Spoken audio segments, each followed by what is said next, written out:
আজ ২৬ সেপ্টেম্বর ২০২৫ দৈনিক যুগান্তর পত্রিকার প্রধান শিরোনাম।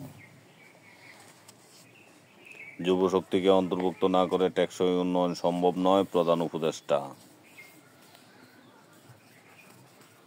মার্কিন ৬ কোম্পানির উপর নিষেধাজ্ঞা আরোপ করল চীন।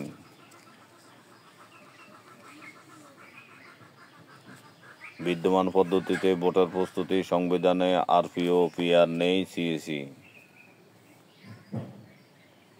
বড় জালিয়াতি চাপা, ছোট ভুল বলে চট্টগ্রাম শিক্ষা বোর্ডে ১০ লাখ খাতা গায়েব। যেভাবে জুলাই হত্যার ষড়যন্ত্রে চক এঁকেছিলেন হাসিনা ইনু। আয়ের ৭৫% খরচ খাদ্য কেনায়, ১০% পরিবারের হিসাব নিকাশ। একক প্রার্থী চূড়ান্ত করেছে বিএনপি, মনোনয়নকে চমক হতে পারে যোগ্য তরুণরা, নির্বাচনী মাঠে শতাধিক মনোনয়ন প্রত্যাশী। উম্মতের প্রতি মহানবী সাল্লাল্লাহু আলাইহি ওয়াসাল্লামের বিশেষ নির্দেশনা। ৭০টি নতুন কমিটি দিল ছাত্রদল, ৩টি বিলুপ্ত।